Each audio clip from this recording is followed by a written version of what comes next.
Conversations. My name is Joey, and as always, I'm joined by... Hey man, it's Chris here tonight. What's going on tonight, Joey? It's been a minute. Man, it sure has. It has definitely been a minute, but it has been a action-packed month over here in our household. How are things going on your end?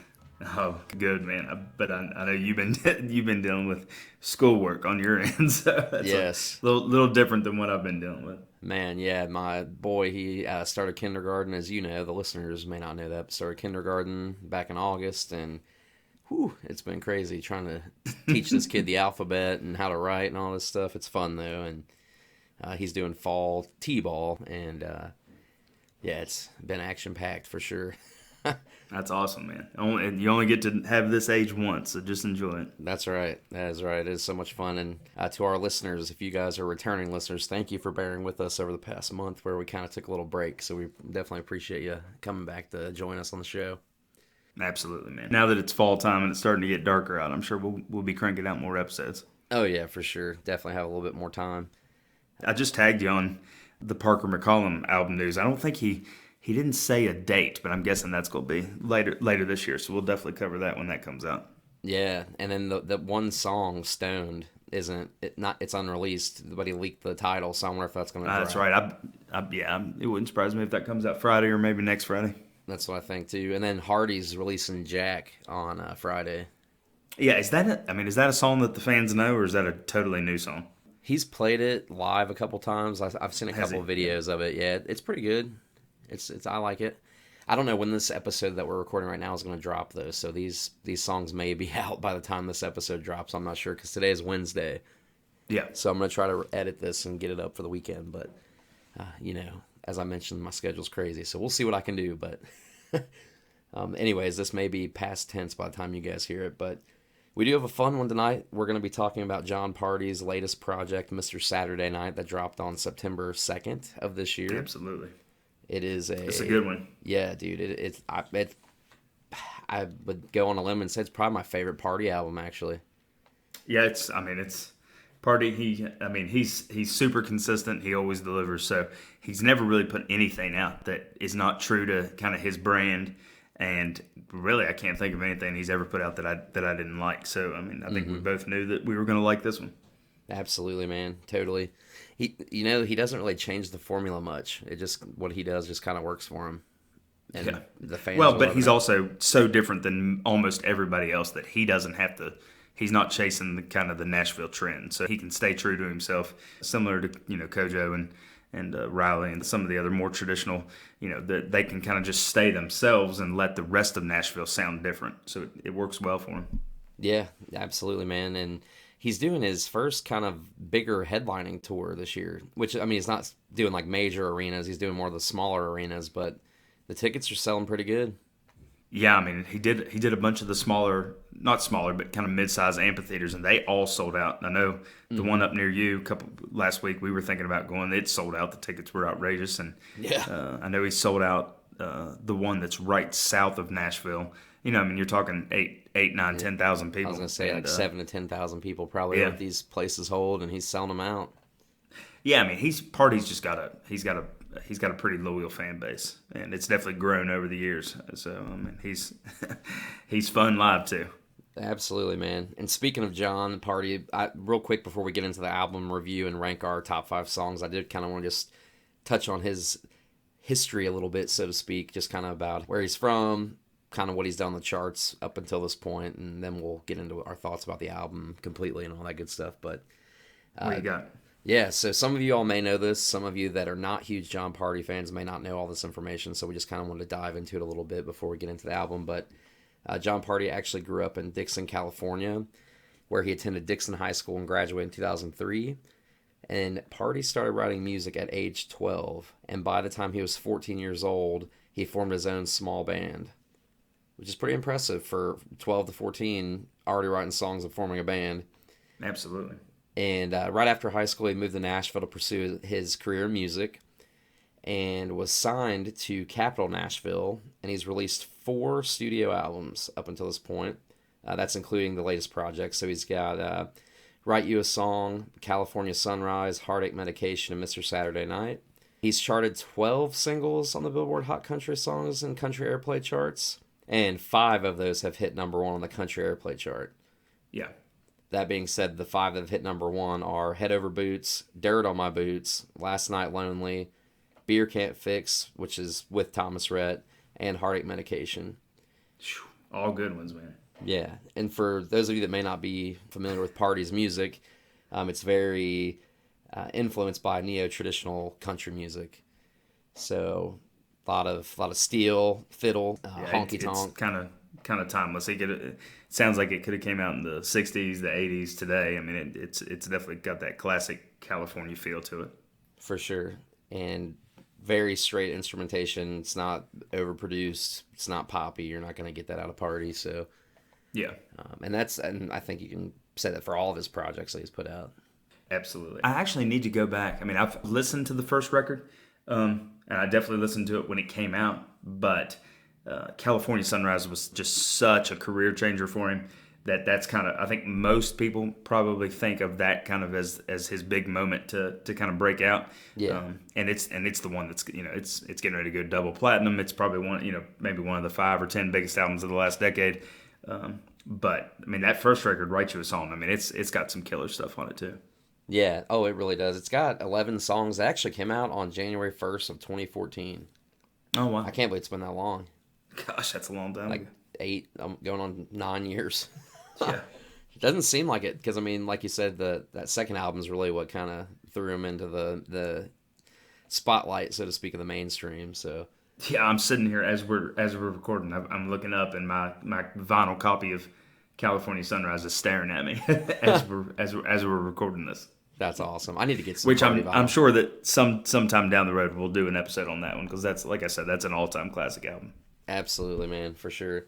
But that was kind of just a few facts about Pardi that I want to talk about. Just kind of how he started writing at such a young age, kind of how his charting success has been so far in his career and everything. But I did watch. He was on the Bobby Bones show. Did you watch the interview that he did with Bobby? Yeah, I did. Yeah, it was a good one. He was wore he's out. Funny, man. He was wore out. He is hilarious. If you guys haven't watched that yet, go check it out. Jon Pardi on the Bobby Bones show. It's probably like a 20-minute video or something. Yeah, I mean, it was for a radio interview. It was pretty long. It was good though. The end, they were talking about that story. Did you get to the very end where they John promised Bobby he would tell the story about the guy that got arrested, but only like on his show or something. I forget the exact dialogue. But yeah. Like super super duper cliffhanger. I'm like, what the heck, dude? But it was funny. But yeah, you guys go check that out if you have some time because it's worth the watch. But yeah, Absolutely. So this latest project, man, Mr. Saturday Night, I love it. I know you're loving it for sure. You're a huge Pardi fan. Absolutely, man. What are your thoughts overall on the cohesiveness of this album, the theme maybe of this album? What are your thoughts on all that?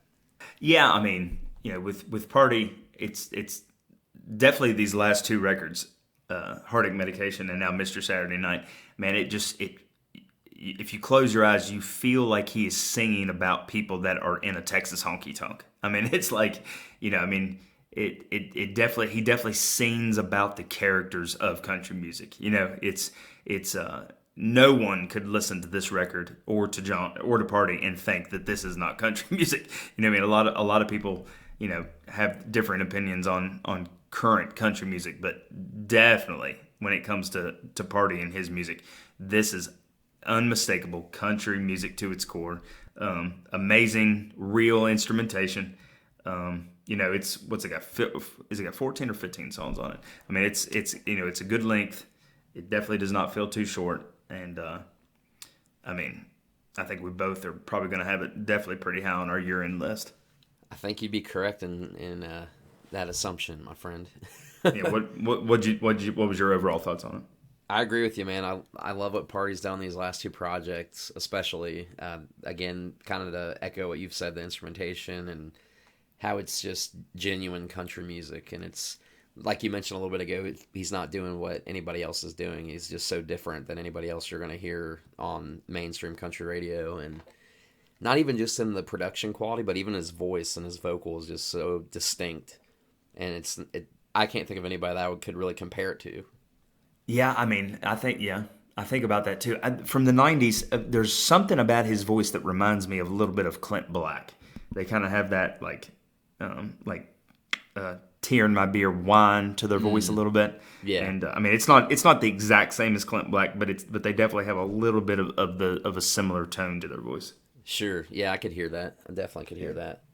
But it's super unique. I mean, you don't hear many people that sound like him. No, man, not at all. And I mean, we've both seen Party live too. I mean, we've seen him together live at the Acoustic Jam back in early 2021 when things were kind of like getting back to normal. I can't remember if I had that as my number one show from last year, but I know it was in my top 3. I think you did have it at number I one. I might have had it number 1 just because we hadn't had anything for so long, and that was such an amazing night. It had been about a year since we had been to a concert, like a live show, and it was such a breath of fresh air, man. Yeah, he's a wild man live, and his band. I mean, they're awesome. And it was supposed to be obviously the title of the concert was the Acoustic Jam, and they had the full band. It wasn't acoustic; the full band came out like a headlining show, and it was awesome. I don't think there were social distance requirements at that one. I think we just had to wear masks and do like the temperature checks or whatever to be able to get into the venue or something like that. I can't remember, but Rupp is so big, they definitely didn't sell all the tickets, but I mean, people were partying pretty good. Yeah, everybody was just kind of fiending for live music at that point. Yeah. But yeah, that was a good show. I've seen Party. He opened for Luke Bryan back in 2018. That was a really good. I mean, it wasn't a full Party show because he was an opener, but I mean, he was awesome. Morgan Wallen actually opened that day too, and Morgan was like a 4:30 p.m. opener, like played like maybe 7 songs, and now he's like selling out everything. It's crazy, but not to get off topic or anything. But didn't you see Party open for Luke last year at one of the country festivals up in Ohio? Yeah, 2021. He was the 8 o'clock guy, I think. I want to say 6 or 8. He was on at 6 or 8 at Country Concert, the festival that we went to. I bet that was awesome. They loved him. The crowd loved him. He was awesome. Yeah, I mean, every time I've seen so I think I've seen him 3 times. Puts on a heck of a show every single time. And Country Concert just announced that he's co-headlining the Thursday night next year with McGraw. So that's going to be it'll be hard to get to on a Thursday, but that'll be a killer show. Yeah, I was kind of bummed because I don't think I'm going to be able to make it. I can't take the Thursday and Friday off, I don't think. We have that family vacation planned for next spring, so I don't think I'm going to be able to swing it. But I honestly don't know if I'm even going to. There's going to have to be some really good openers on Friday and Saturday for me to be able to want to go to that. Yeah, I might come up for Saturday for Luke Bryan, just depending on who the openers are.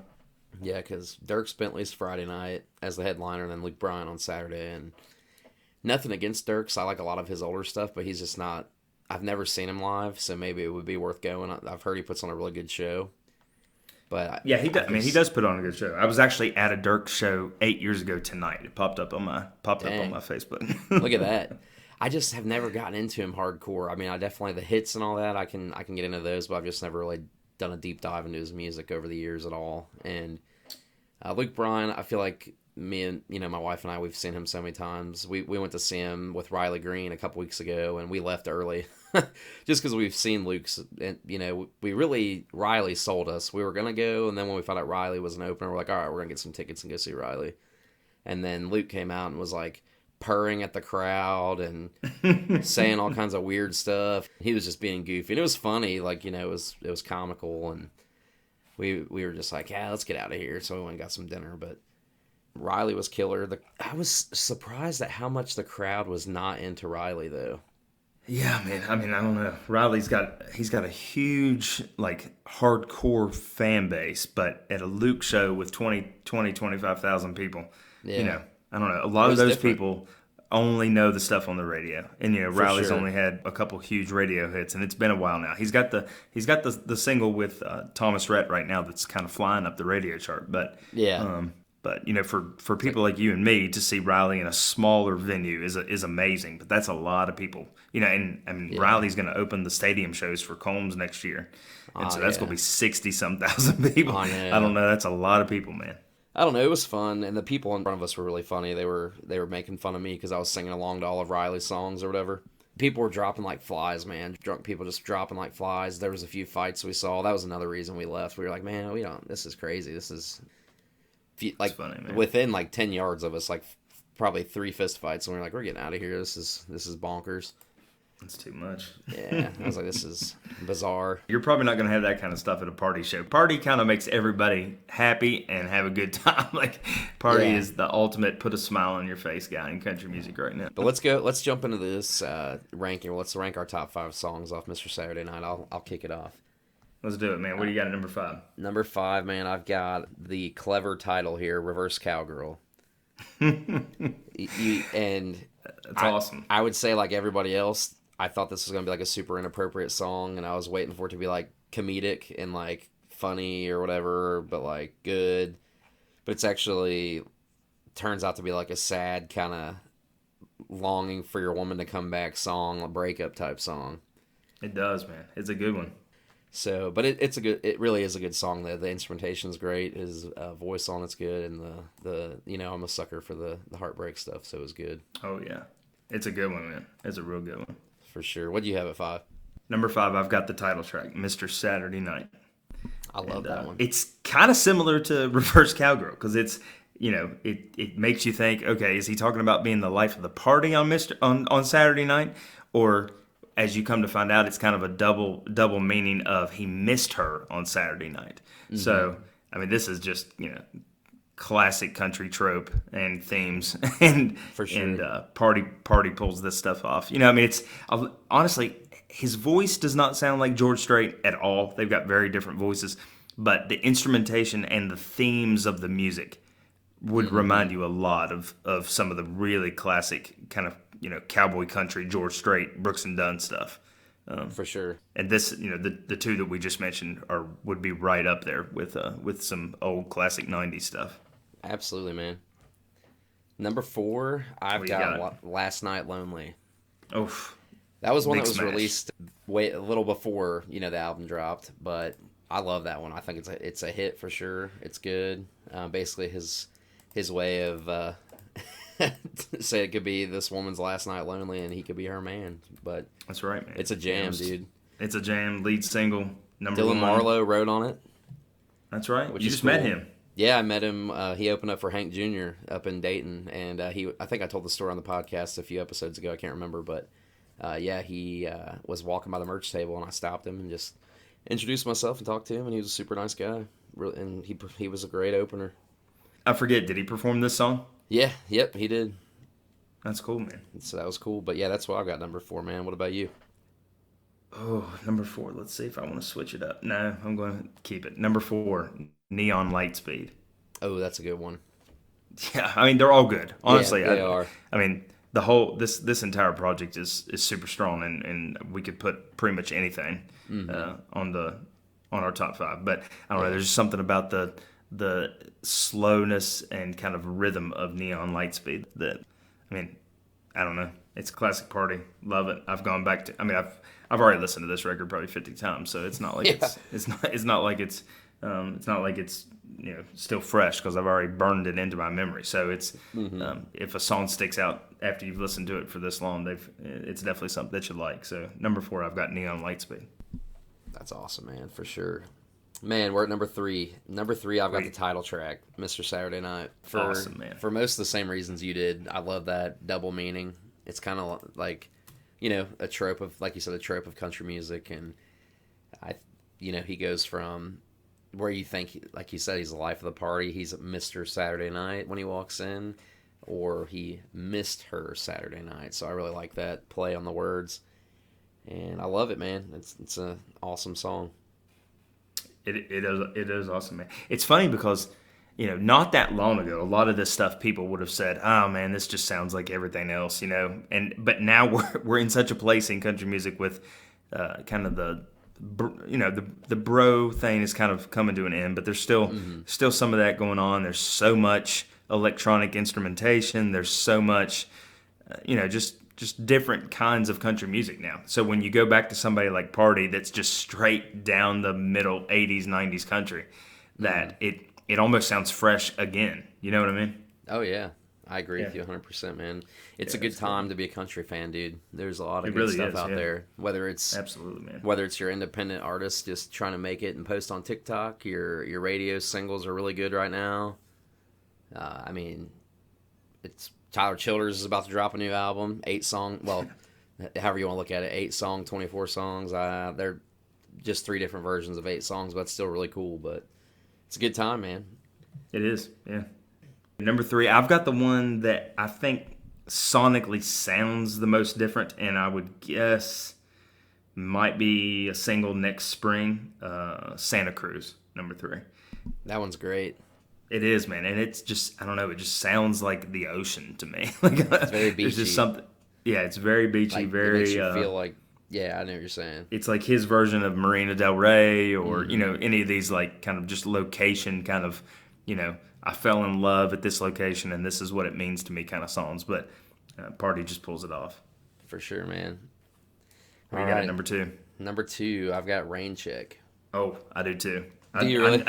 Yeah, I thought maybe we would have at least one that was the same. So there. And we haven't even talked about this record like much. I know. Like we've maybe texted about it a little bit, but nothing crazy. That's awesome. That's funny. Why So I would you really get it didn't there? know. Again, man, as the avid listeners of our podcast know, I love the heartbreak, sad stuff, and I love the imagery that he almost paints, just like talking about how tonight I just want a whiskey, sit here alone, flip the pictures of the memories on my phone. I just feel like I don't know, man, it's a good storytelling song about a guy that's missing his woman and he's heartbroken.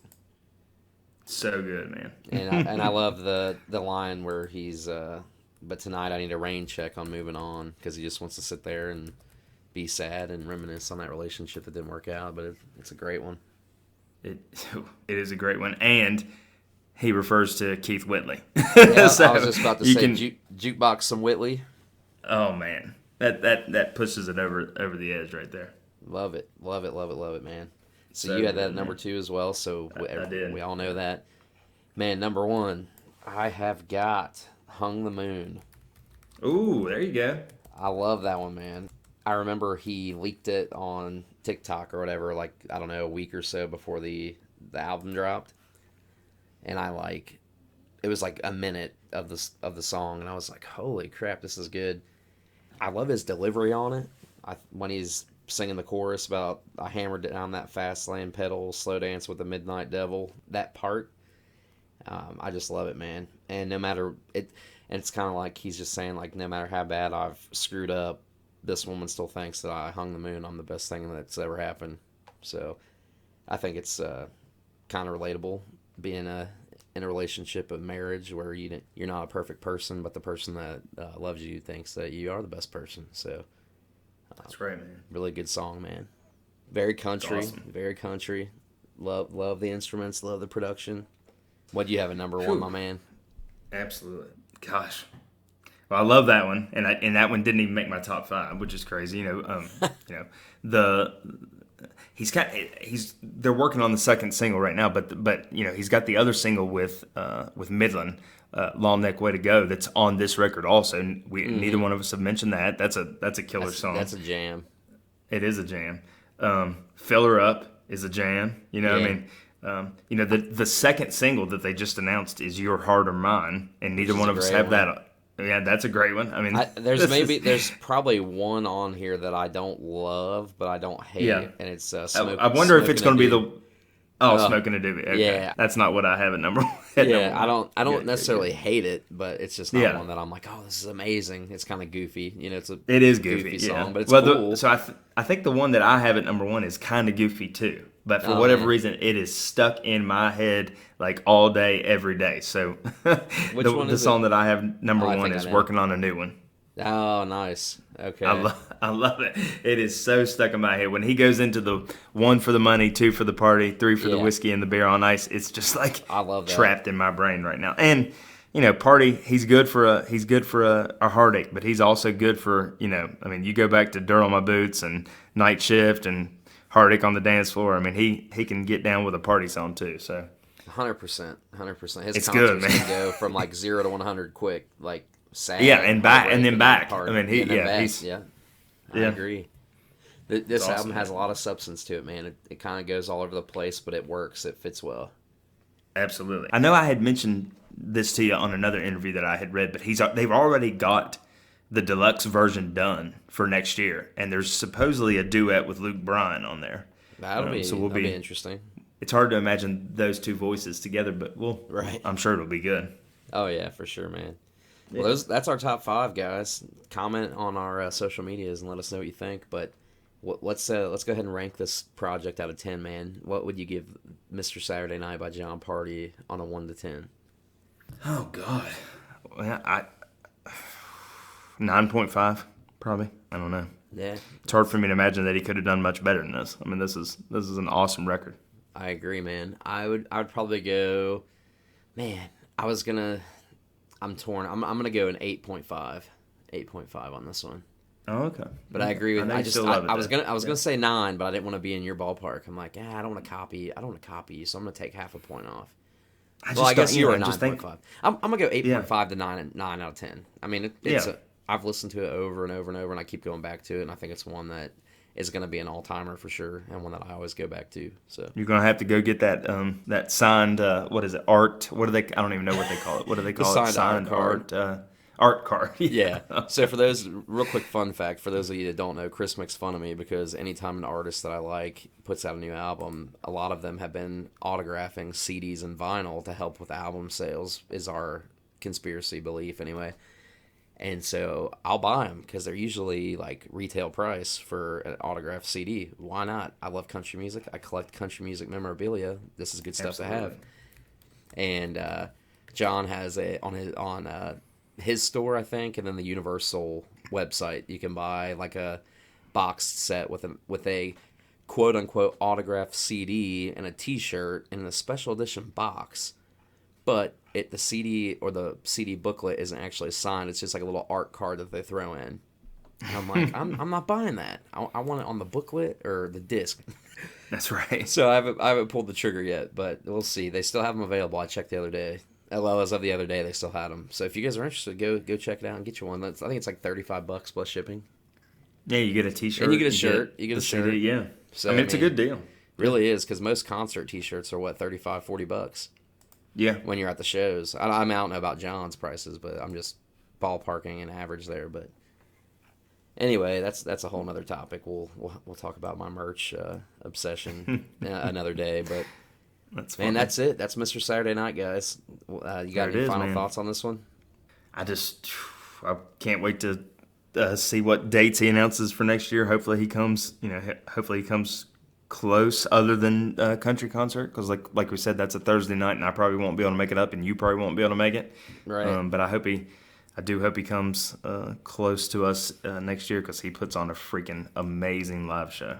Agreed, man. And if you guys haven't, go check out this record. And again, shoot us a DM on Instagram. You can find us all over social media at Country Convos, and let us know what you think. And That's right. we definitely appreciate you guys tuning into this one. We're glad to be back putting out some episodes for y'all. And until next time, keep it country and take care of each other.